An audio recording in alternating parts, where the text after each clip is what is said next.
Mother's Day is right around the corner, so I thought I'd bring back Lynne Bowman, author of the beautiful cookbook, Brownies for Breakfast.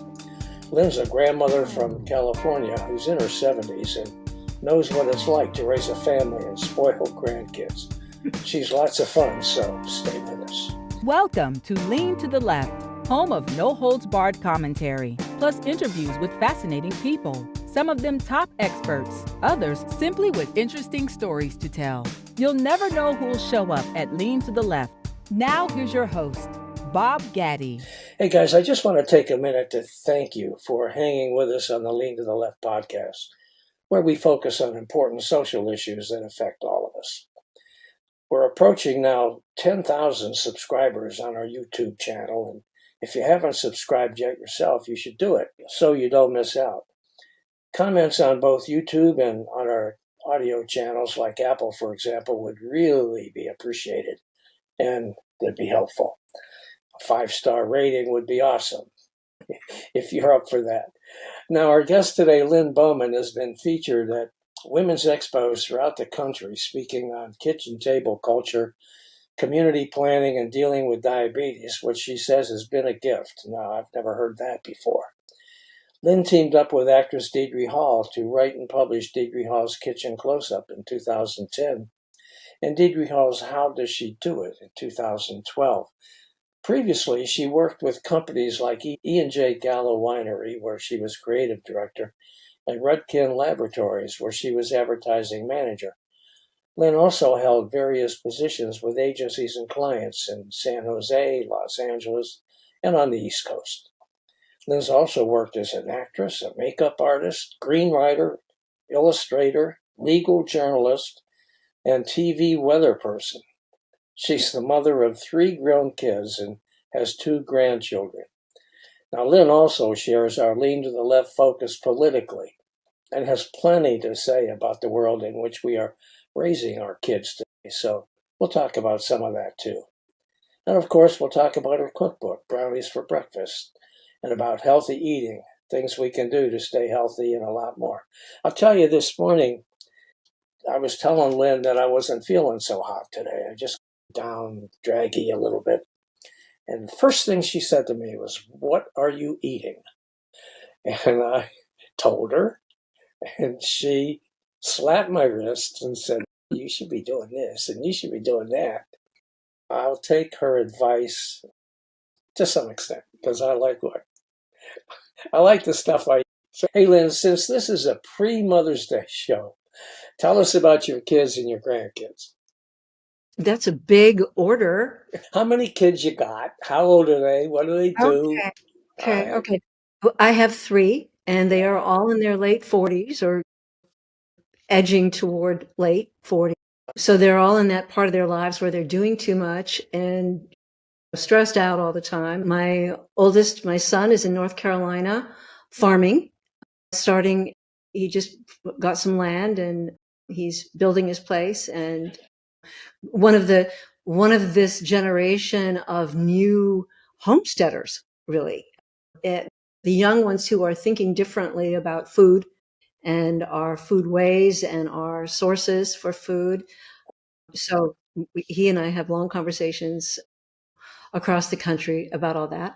My middle child is a landscape architect by trade and mother of my granddaughter. Helen's just 15 and in college, I'm happy to say, and that's a whole discussion because COVID turned education upside down. So the kids are having a completely different experience now, many of them, most of them. And some of it is, I don't know, but some of it's good. So that's a thing to talk about. So that's middle child. Her husband is a Silicon Valley guy that I met so many years ago. Before my daughter met him, he was my client. We always have plenty to talk about at the dinner table. And then my youngest child is in Reno, Nevada. A child, I say.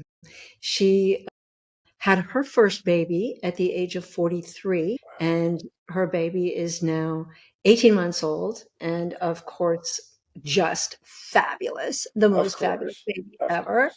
And he and I try to do Facebook Messenger once or twice a day. And so he knows me as this funny person on the screen that blows him kisses and waves and tells stories and so on.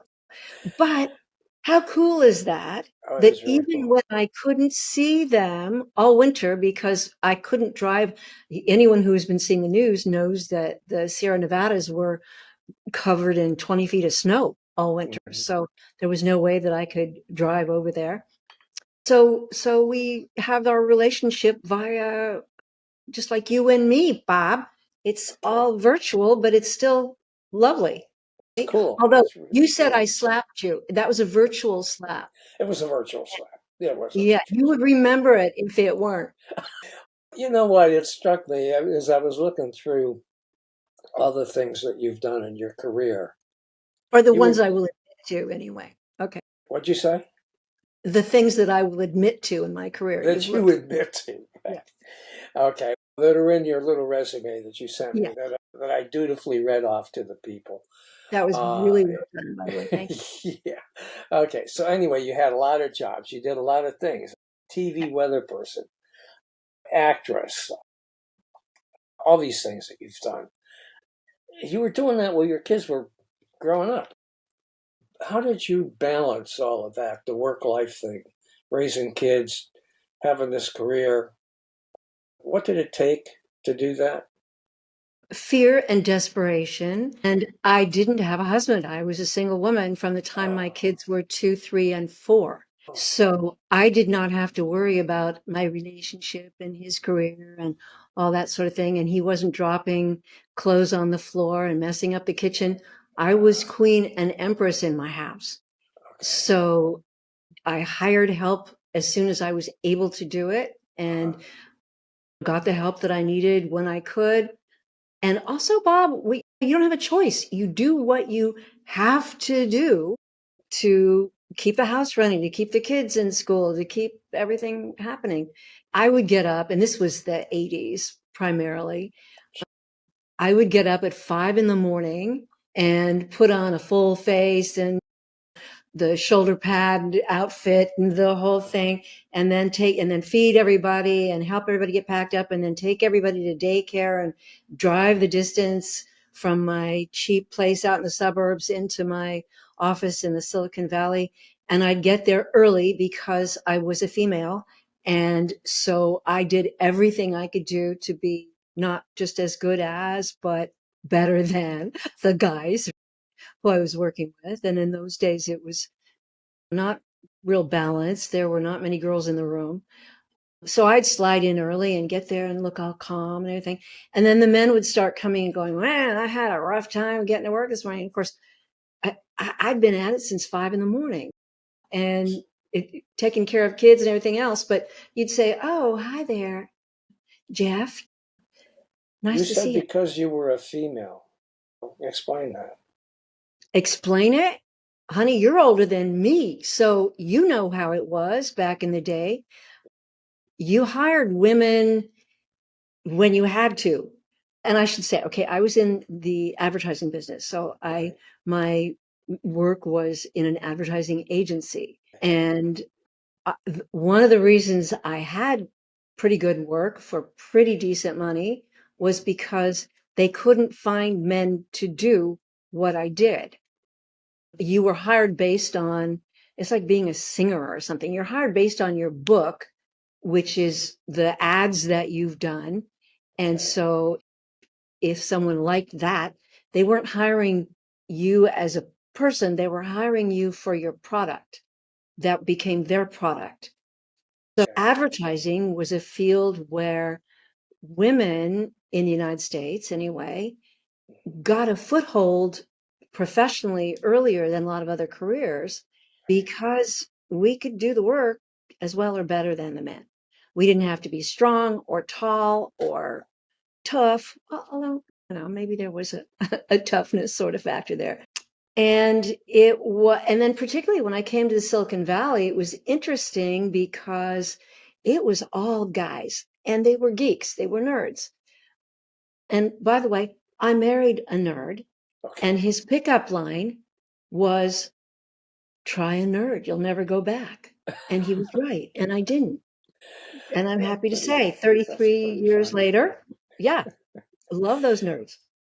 But I was very often the only woman in the room, which Yeah. you've heard before. Yeah. And so that's a very different situation than being a professional man. So you And just felt like you had to show up early, you had to do way better work than your male counterparts in order to correct, get to the same place. And you probably didn't get to the same place money wise, I did all right. did you? Yeah. Good for you. All right. But I'll tell you a little story, which was I was freelancing because my kids were teeny. I became a single mom when they were 2, 3, and 4, All right. and ran away from a marriage in North Carolina and came to California with just what we could carry on the train. And so I had to weasel my way into working anywhere. And so I was freelancing as a copywriter. Okay. And this one client kept saying, no, we need somebody. Can you come to work for us full time? And I would say, I am a mom. I like you guys. You're great, but I can't promise you an 8-hour day every day. I have little ones. And so finally he said, how about if you write me an ad to replace yourself because I need somebody full time? I said, sure, I'll write the ad. And so I sat and started taking down all the information he wanted to put in the ad. And then the salary came out and he told me what the salary was. And I tried hard to look just as cool as I possibly could, but it was more than twice what I had ever made in my life on the Oh, East wow. Coast. And so, of course, what I said to him was, I really like you guys. You're great. And I've been thinking about it and I'll take the job. Maybe I can Okay. figure out how to make it work. Yeah. Because all of a sudden there was the money to pay for daycare Sure. and the other things that I would need to Mhm. do a full-time job. And so I said yes. And it worked out fine. But I didn't know what they were paying, Bob, in the Silicon Valley to do this stuff. And Right. then, and my sister, who's also a nerd, and her husband was a nerd, but she was the one who said to me, okay, you're going to sit down, you're going to learn how to use this Apple II computer. And I said, Right. no, no, Right. sorry. And she said, no. And she's my big sister, obviously. She said, no, sit down. You're going to learn how to do this. And Okay. so okay. And I sat down and I learned how to use it. So I think I might have been the first person in Silicon Valley to write advertising copy on a computer. And when I carried it into my office, of course, everybody said, what is that? What are you doing? But this was 1980. Right. And I think we're at a precipice now with AI, like we were then Yeah. with digital everything. It was all brand new and nobody understood what it was going to do to business, the disruption factor. We That's didn't really know. true. That's really true. Yeah. That's really true. I remember during the same period of time, I had been working on Capitol Hill for a congressman, and I got sick of that job and decided I was going to go on my own as a communications company. And my first clients were trade magazine publishers, and they were in New York. And I would have to write my columns, my copy, and I was always on deadline. I had about 30 clients, I think, at the time. And I was doing all this myself. I was writing a monthly column for them about what was going on in Washington that affected that particular line of business, whether it was jewelry or sporting goods or Mhm. food or whatever it was. And but I started that business using a manual typewriter, Yeah. and so I was having to copy things, and there was no way to digitally, electronically transmit the columns to the publisher. So what I would do is I would run from my office, which was near the Capitol in Washington, to the train station, which was about 5 or 6 blocks away, and carry the manuscript in an envelope, give it to the conductor with $5 and say, please Yeah. give this to the guy that's going to meet you at the train station in New York. And then I would have the publisher send somebody to the train station with another $5, and they'd give it And to the could guy. we have imagined, Bob, that magazines wouldn't exist anymore, really? I know it. That's just an incredible thing. And my first job as a journalist was with this legal newspaper in downtown LA, and it was in hot metal. Remember hot metal, Yep, linotype? yep, Yeah. So that's how old we are. yeah, yeah. I would just say that when President Kennedy was assassinated, I was only 20 years old, roughly. 20. I was born in 43. He was assassinated in 63, correct? Yeah. So anyway, I was working for my first job, or my first daily newspaper job, was with a publication called the Jeanette News Dispatch outside of Pittsburgh in Pennsylvania. And I was the proofreader and a general assignment reporter. And President Kennedy was assassinated. The UPI machines went crazy, ding, ding. And we all ran over, everybody in the newsroom ran over to the machine to see what was going on. And of course, it was the story that President Kennedy had been shot. And so we published a special edition. I ran outside on the street with a bag full of papers and handed them out to people. And that's how a lot of people found out about President Kennedy Yeah. getting assassinated. That's Yes. something And I'll never forget. here we are in the soon to be former Twitter age, I guess, but the Twitter age where everything is out instantly and reachable Yeah, by yeah, everyone instantly. And exactly. another thing that's strange, I think, in our world now is that none of us really, even the young ones, have the mental capacity to deal with the amount of information that is coming to us all the time, Well, I think 24/7. that's true. That's really true. And this new, this artificial intelligence development, and I don't even know what this chat, whatever it is thing that is out there that people are using to write with. I'm really afraid to look at it to see what it means. It is a bit creepy. Yeah. It is what? Creepy a little Oh, bit. creepy. I know. Yeah. I know. Talk about creepy. The other night I was watching TV with my wife, and I made a comment loudly, and I yelled, Jesus, like that. And my watch said, this is what I found on the internet. And it showed me a picture of Jesus Christ. Yeah. I'm going like, holy mac. That's the world we're living in now. That's the world we're living in. Yeah. You can't even do anything without your watch telling you what to do and what not to do. And do you notice? You don't have one. No. Uh, I don't need anybody else talking to me all the time, whether I want them to or not. oh, I'm addicted to my Apple Watch, I have to say. Well, All people love right. them. Huh? What'd you say? People love them. No, Yeah, not for me. Yeah. not for you. Not for you. Okay. So when you were raising your kids and you were doing all these different jobs, you told me that it wasn't, you didn't have the conflict at home because you didn't have a husband at home to deal Right. with. Nevertheless, you still had to take care of these kids and balance your job along with the responsibilities of taking care of these kids.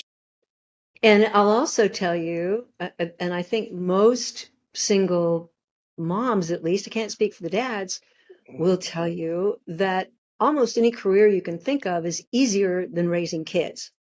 So for me, the 8 or 10 hours that I spent in an office every day was my relaxation.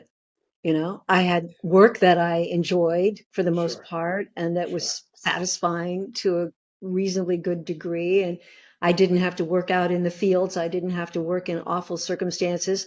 I had an air conditioned office to work in. So that was the easy part of my day. The tough part is going home to three little people who are looking to you for all these things, everything. But what it meant for me was that my kids were always the team. They learned as very little kids how to clean, how to cook, how to set the table, how to take care of the pets. I didn't do all that. I see parents now doing all that for their kids. Yeah. And they are taking their kids to choir and Mandarin and martial arts and all these things that they think their kids need to have to get into the good college and to have a good life. You know what? No. I told my kids early on, actually, I was soccer. They were all in soccer teams. And I sat them down one night and said, okay, how much do you love soccer? And they all went, oh, we don't. Okay, we're done. We're not doing soccer because I couldn't do it. Right. All of those things in those days, at least, were designed around a mom being at home and available to be snack mom and drive everywhere mom and all these things. Yep. And I wasn't. So I said to them, each one of them, you can have a physical activity and a sort of intellectual activity like music, choose them, but we're not doing this crazy soccer thing. So a couple weeks later, my son came back and said, okay, I've got it. Fencing. I said, what? He said, I want to learn how to fence. Okay. What? He said, no, there's a place in downtown San Jose where there are fencing lessons and the girls can come too. And the girls were going, yeah, we want to go too. So all of a sudden now I had three kids who were going to learn how to be fencers at only 2 miles away at the same time every week. I didn't have to do three. And it turns out that the teacher, Connie Yu, fabulous woman who's remained a friend. She did just a great job with kids of all ages. We loved the other families that were involved. They tended to be a lot of homeschool families. And it suited the kids fine. And we didn't even realize at the time that what it meant was it did help them get into the colleges of their choice, which I didn't think about. I didn't know enough to know that. But my youngest actually started a fencing team at the college that she wound up in her first 2 years, which was Simon's Rock College of Bard in Massachusetts. When you have to be disciplined about how you manage your kids' lives and how you manage your own life, you can be. And it's a life skill that helps everything, right? I mean, if you just think a lot about it and are careful about how you're using your time and how you're using your kids' time. And my kids were the team. I didn't wait on them. I was not their servant. I was their teacher. And I think that's a thing. If I were in the business of advising parents, and maybe I am in a way, that's what I would say. And I have said to some, you are not their servant. That's not how you teach a child to be competent in the world. And it doesn't serve you. I don't want to be anybody's servant. Sure. That's not a thing I like to do. It seems to me that based on what you've told me about your kids and what they're doing in their lives and their careers, that must have worked out pretty well. I think so. First, they're all still speaking to me. That's a good thing. Huge, huge, right? If we get Absolutely. a show of hands out there. And there have been times, my son and I had a couple of really rugged years, but we're all speaking. They are in happy domestic situations for the most part, except my youngest. We have great conversations about this. And a thing that I would like to share with all sort of moms of school-age kids, when you have your first or second baby, it's the roughest time, in most cases, in your marriage and your life. You don't know what hard work is. You don't know what fatigue is. And you don't know what negotiation is until you have to deal with a newborn child and a spouse at the same time, and neither one of them, and you aren't good at it either, but nobody knows the drill here, right? You don't know how to be the best mom in the world. And that baby has no clue how to be a human. Got to learn it all. And the partner in the marriage or the relationship has no clue how to participate and be a good partner. Everybody has to relearn all these roles, and it's hard. And I've said to more than one woman, yeah, for me, it was pretty easy because the relationship part I didn't have to do. I just did the kids. So Yeah. you said the second child. That's where Mhm. that hard What's time that? was.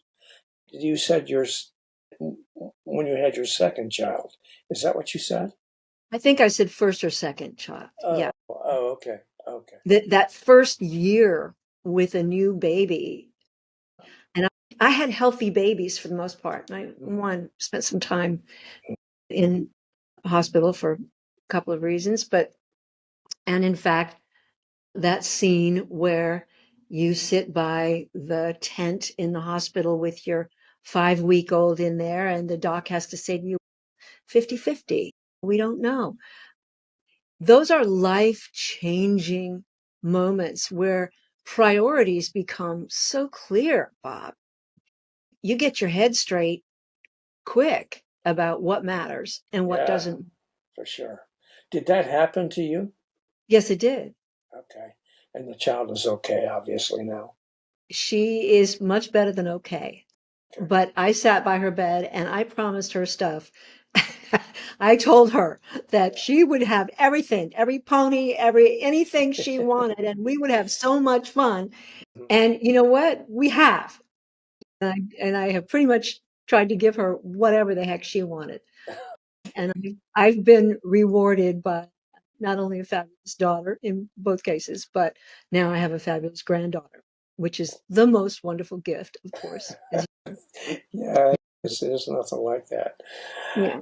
Okay. When did you decide that you needed to get on the healthy eating bandwagon there, Lynn? I think I always had an attraction to it because I love to eat Yeah. and I really love being healthy. Mhm. And my mother had not been healthy. She died when I was 18 of a chronic disease. Okay. So I think I imprinted really early on, this is a thing you don't want. This is a Right. thing that blows families apart. This is a Right. thing that makes people sad and unhappy. Mhm. So whatever you need to do to stay healthy, you need to do. That was always in the background. And I love to eat, and I never had any money as a young person, so I couldn't go out and just get served wonderful food all the time. So I Sure. learned how to make it, Okay. and cheap and fast. Okay. As the kids started coming, when I would slide in home with these little screaming, hungry people, I learned how to put a meal on the table really quick. And that's a life skill I think all of us benefit from when we know it, is how to get her done Yeah, and for sure. not make it crazy and elaborate and bother everyone. Just get it done and Just have it do be it. good. Yeah. And Yeah. then a lot of friends started saying, wow, Lynn, this is really amazing. You ought to write some of this stuff down. And so my first book was Fast, Cheap, and Skinny. Because, of Oh, course, okay. back in those days, we females knew that our stock went up the skinnier we were. That was just the way it was. Yeah. Oh, So, you didn't tell me about that book before, so tell me about it. oh, it was a fun book that I did with a friend, and it was done in PageMaker. Do you remember PageMaker? Oh, yeah, yeah, for sure. When PageMaker was brand new, and Uh-huh. so we wanted to experiment and see what we could do with it. So I did the illustrations, and I don't have it here to show you, but Okay. It was fun and funny, and then I did the 2 books with Deidre Hall, and we did those actually with a friend who did the software part of it, designed them for us. But Okay. the first of those books was done in 6 weeks because we could. We Sure. now had these tools Sure. that, boom, we could put something out. And it was when Facebook was brand new. We could then have this sort of digital marketing Sure. element to it. Right. But how did I come to write about food? I don't know. I just did. And Okay. it seemed like the most natural thing in the world. And now that I'm a grandma, you may notice it, particularly the grandmas in your life, that we punctuate all of our sentences with recipes. You can't talk about anything without saying, yeah, and that's when you make the toast where it just becomes part of who you are and what you do. Okay. And the health part of it, and then the health part of it really goes to having been diagnosed as a diabetic. I had gestational diabetes when my kids were born. And Okay. so I knew from that point that I had to take care. I had to watch what I was Right. doing. Right. And the health advice I got was pretty sketchy and not really super helpful. But in those days, they said, keep your weight down. The more you keep your weight down, the better your numbers are going to be. They don't really tell you how because they didn't really know how to keep your weight down. But I've learned over the years how other people managed it and how I could manage it. And that I want to pass on to people. Okay. So that was the genesis for Brownies for breakfast, right? Absolutely. Yes. Yeah. Yeah. It's a To do it. beautifully done book. It really is a beautifully Thank you. done book. And I have prepared myself one so far of your recipes, which was peanut butter cookies, Yay. mainly because I love cookies. Everybody loves cookies. And peanut butter is good. And so I made peanut butter cookies, and they were really good. Thank you. And can I say, Bob, I I made a really grave mistake in a way, That's naming right. it what I did, brownies for breakfast, because there is an assumption that it's all about sweets, and it's not. There are lots of savory recipes in there, soups and stews and main dishes and salads and everything in the Yeah, there book. are. But for diabetics, I wanted everybody to know that they did not have to give up sweets, that they could have better sweets than ever if they do them the way I tell them. Mhm. If you do what I tell you, you'll be Which is fine. Which is no sugar, give up sugar, so. How do absolutely. you have sweets if you don't have sugar? You use allulose is my favorite sugar substitute, which a lot of people don't talk about. What you hear a lot is sugar substitutes are really bad because they don't really get you off of sugar and BS. Sugar substitutes are life-saving, literally. And nowadays there are 2 or 3 that are really good. No side effect, no funny taste. They bake the way they're really, and allulose is one. It's a natural product. It's not a bunch of chemicals. It's something that's not creepy and icky. It looks like sugar. It tastes like sugar. It cooks like sugar. And it does not spike your blood sugar. And it has no calories. So what's not to love? Right, There's also exactly. hickory root. There's Where do you find this? monk fruit. Health food stores are online. Now, we were talking about the digital age. You can go online and buy anything you want How do you online. spell the? Allulose. Allulose. Okay, good. You guys write that down. Um, And in my book, there's a couple of pages about sugar substitutes, which ones to use and which ones are better and which ones aren't. So I recommend that. Also, if you sign up on my website, I will give you free because I love you and I want you to have it free. A whole little thing about, I'll give you the recipe, first of all, for the brownies, because you need that. And then I'll give you the breakdown of the sugar substitutes, because you need that. And that will be it. No crazy marketing, no buy my class for $300, nothing. Just get the recipe free and the article free if you sign. Okay, that is cool. It That is is cool. cool. Yeah, for sure. And I'm proud of you for making the cookies. That's huge. Well, But I that's gotta, you one know what? recipe. I'm having a little bit of a problem here right now because I showed that book to my wife when you first sent it to me, and then I made the cookies, and then she took the book and said, "Well, I'm going to make some things from this book." And before we began doing this show today, I went to look for it, and I don't know what the hell she did with it. So hold it Obviously, up she's here a so smart people can see woman. it. There we She's a woman who knows her cookbooks.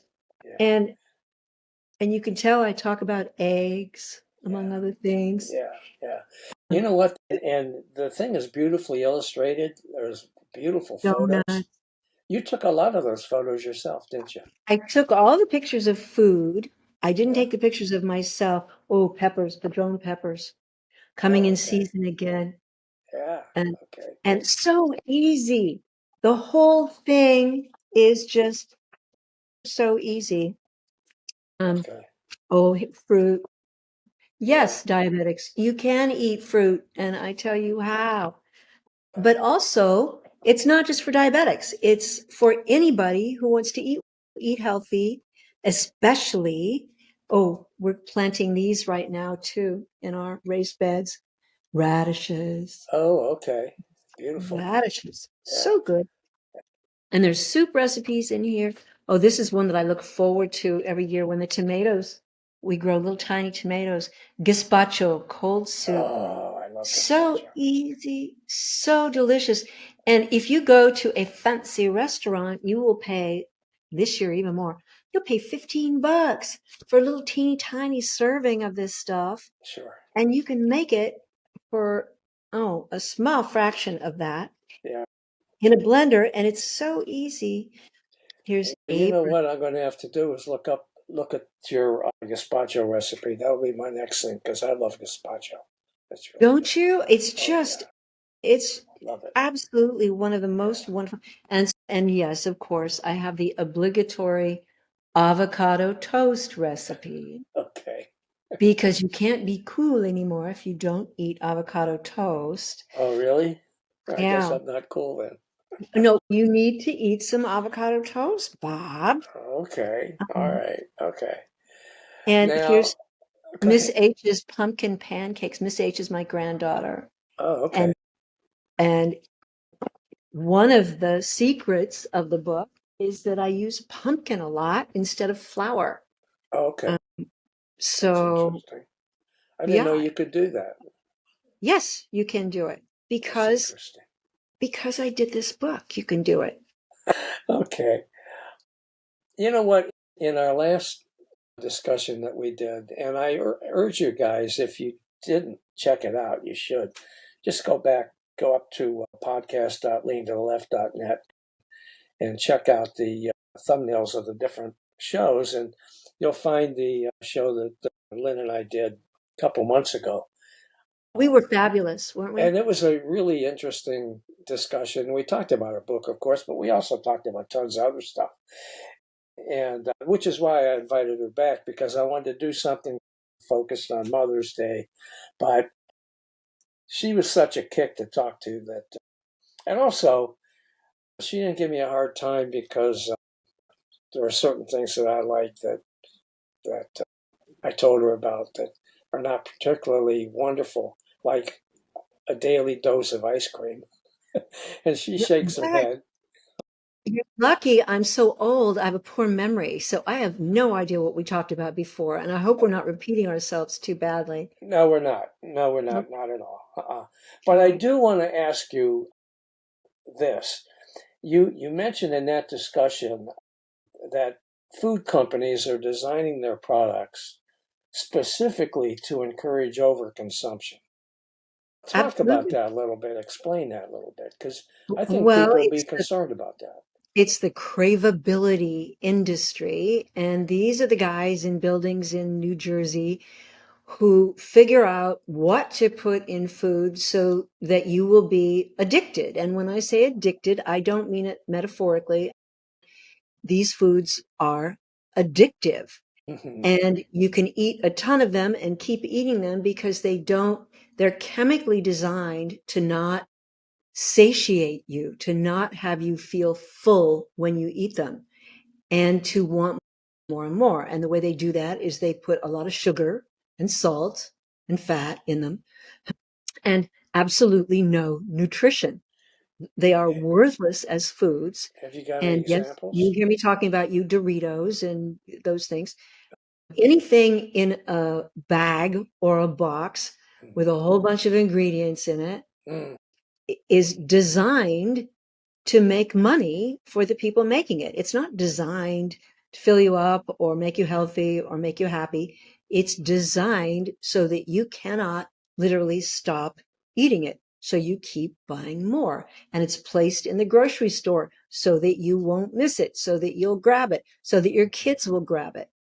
Mhm. So you are the unhappy and unfortunate dupe of the food industry, big food, we like to call it, who are using you to increase their ROI, their bottom line, their shareholder value is coming right off of your bones and muscles. And if that sounds rude, sorry, I think it is rude.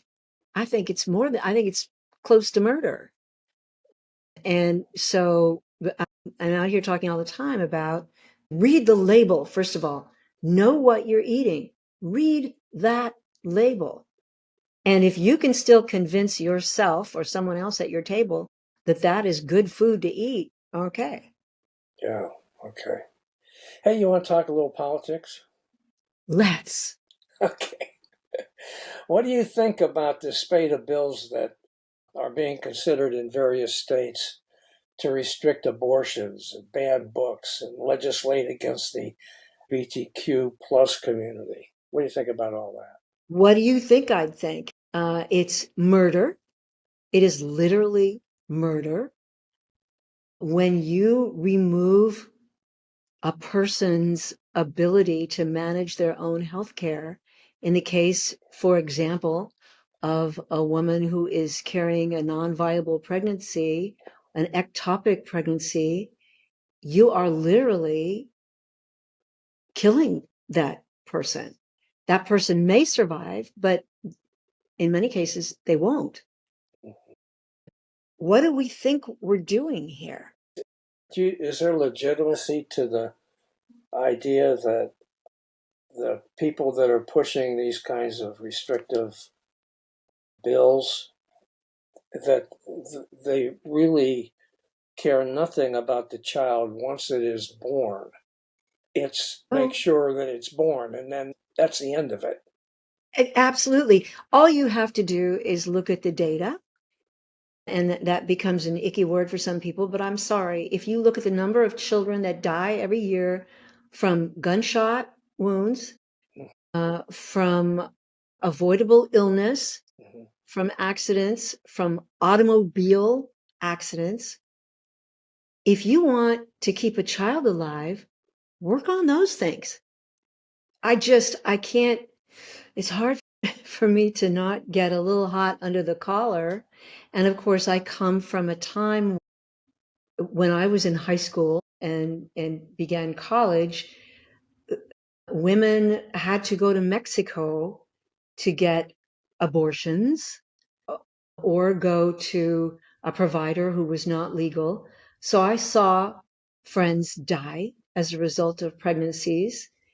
And then, of course, as time goes on, we become aware of now, again, women are dying because of pregnancies, not just because of seeking an abortion that isn't legal, but because they cannot get health care from doctors who are terrified that they'll be against the law, they'll be arrested because there's confusion too, that the laws aren't clear that are being, and it's not, how can anyone defend that it's about a baby when it's not. It's about controlling women.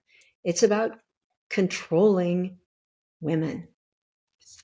And I say women because there are a small number of exceptions, people who don't identify as female who can be pregnant, but for the most part, we're absolutely in Margaret Atwood land. I see what you're saying, and I agree with you. I just think that it's a horrible thing what they were trying to attempt. And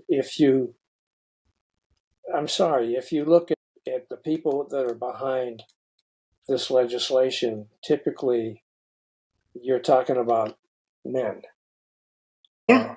Just let me tell you this, here in South Carolina, there's a bill that would ban abortion in almost every instance, I think after 6 weeks.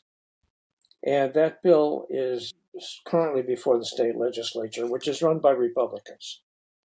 But there were 3 Republican female members of the state Senate who, along with 2 Democratic female members of the state Senate, got together and blocked this bill from moving forward. And one of the Republican women called out the sponsors and said, "We're the only ones who have ever had any," I forget the exact wordage that she used, but basically, we're the only ones that have ever had kids. We're the only ones that know what this is all about. And you guys are trying to control us and put us in this position. And that happened here in South Carolina, in a red state. So I thought Right. that was a positive thing when I read that this morning. But they And stuck up and we'll did that. see what happens as time goes on. And the don't say gay stuff. Anyone who's ever had a gay child or a trans child, you realize that this is part of the human condition. This is part of being human. Exactly. And anyone who says otherwise just Exactly. doesn't know the facts. Exactly. I mean, I raised a gay son, and I know what this kid went through and still goes through. The guy's 50 years old now, and he's still having to deal with a lot of the crap that oh, you bet. is thrown his way because of that. And it's just an incredible I thing. can still remember my daughter, middle child, coming home from her first year of college with a textbook about human sexuality, and the 2 of us upstairs in her room looking through this thing. And we were both stunned at the time to learn the number of humans who are born every year, every day, with undefinable gender, Mm-hmm. with this whole range of different genitalia Mm-hmm. that are not clearly definable as male or female. Mm-hmm. And it's not just a third way, it's this whole range of ways. Right. And once you have seen how the human body actually functions and seen how people are actually born, how can you try to deny that is the truth? Yeah. Yeah.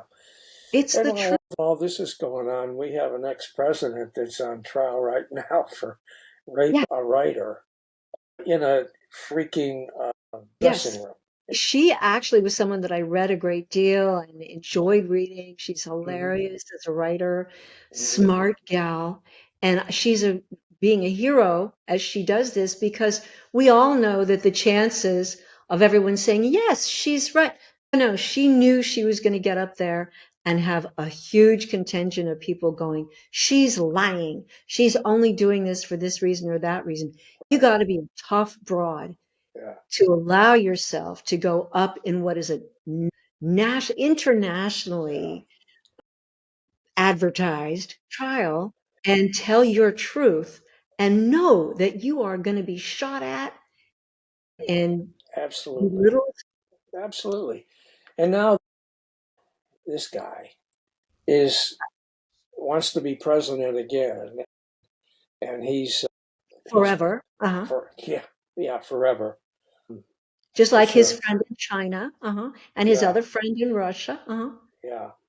So, what do you think about the Republican sweepstakes? Do you think that DeSantis has got anything going for him, or you think Trump is just going to be the ultimate nominee? What do you think? I don't think DeSantis has anything going for him. How smart can you be to attack Mickey Mouse? Yeah, how brilliant is that, right? What? And Yeah, actually, he's probably a semi-bright guy, but he's utterly charmless. And there's an explanation. yeah, Utterly charmless. For yeah. yeah, Even Trump, give him credit. He's a serial seducer. I mean, he knows how to be charming when he has to be charming, and then it doesn't last, of course. yeah, Um, but DeSantis doesn't even have that ability, yeah, no, he's and disgusting. I think. I don't see him impressing a lot of people that need to Yeah, be impressed with his ability. no, And I think that there is this huge sort of not mouthy but important, and it used to be called the silent majority for a lot of the wrong reasons, but mm, there are many of us who see that we need some real competence and some real brains. And I want to ask you about this teamwork. You don't see people running for office talking about teamwork, really. But mm, when you think about what it takes to be president of the United States in a competent way, what mm, it means is you are managing an enormous, powerful team of people, and you'd better be able to do it well. yeah, And for sure. what we've had and experienced in from the Republican Party is the mafioso model. Yeah, yeah, yeah.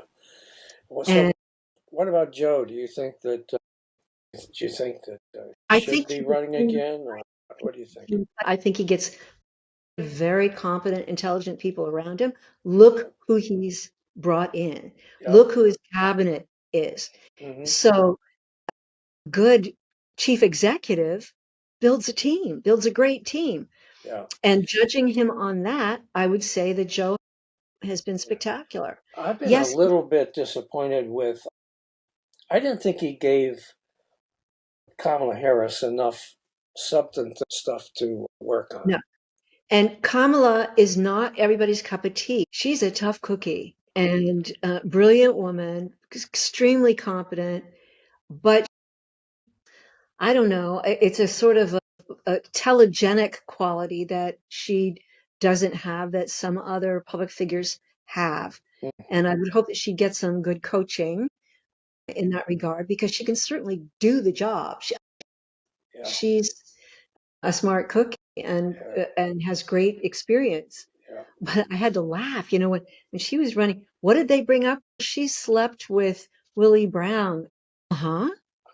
And Okay. your Really? point, That's what they bring up? yeah, yeah. Oh, It's astonishing to me what they can still say about women in this game. yeah. But I think that if you look at Joe's team, who he brought in, it's a bunch of amazing. For example, the guy out of Louisiana whose name I always struggle to remember, Mitch Landrieu. He's not out there on the front page. So this is a brilliant, fabulous guy who is one of the people up there with Joe making things happen, and Pete Buttigieg, and The same with Pete Buttigieg. yeah, brilliant, Brilliant guy. Absolutely brilliant. fabulous man. Yeah, yeah, And these people also bring a broader scope of who Americans really are and what yeah. we really need to do. You know what? I have to give Biden credit for bringing in Pete because Mayor Pete, because actually he brought in a guy and gave a platform to who could end up running against him at some point. Now he's not, And but that could have been the case, right? yeah, could have And been he the had case. the balls to bring him in and put him in that But position. but the best CEOs always bring people in who can replace them. That's right. That's what you do, as opposed to the Republican model, which is only bring people in who you think won't kill you Yeah. for All for right. very Well, With that, Lynn, this has been the fastest hour I've done in a long time. We'll have to do some more. Sorry. But we're at almost to an hour. I want to thank you for being with us and for sharing your insight. And I just Made my enjoyed day. it thoroughly. I hope you guys enjoyed listening to this. And by all means, pick up her Brownies for Breakfast book. It's just a wonderful book. It's beautiful. It really is. You just enjoy having it. But there's good stuff in there. And my next thing is gazpacho. I'm going to give that a shot. Okay. And I hope your listeners will send questions in for Bob and the Snarky Granny. Okay. And then next time we can answer questions. That's a good idea. Yeah. So send in your questions and send them to Bob at leantotheleft.net. And Lynn and I will address them the next time we get together. You bet. Hey guys, I hope you enjoyed this Lean to the Left video and that you learned something as well. Please come back on a regular basis and check out our interviews with guests on topics that I hope you find interesting, entertaining, and enlightening. And you can check out the schedule of upcoming shows, guests, and topics at podcast.leantotheleft.net. You can also subscribe to our audio version there or to our video shows here at YouTube. And follow us on social media. Facebook at the Lean to the Left Podcast, Twitter at Lean to the Left 1, Instagram at @BobGaddy_Lean to the Left, and TikTok at Lean to the Left.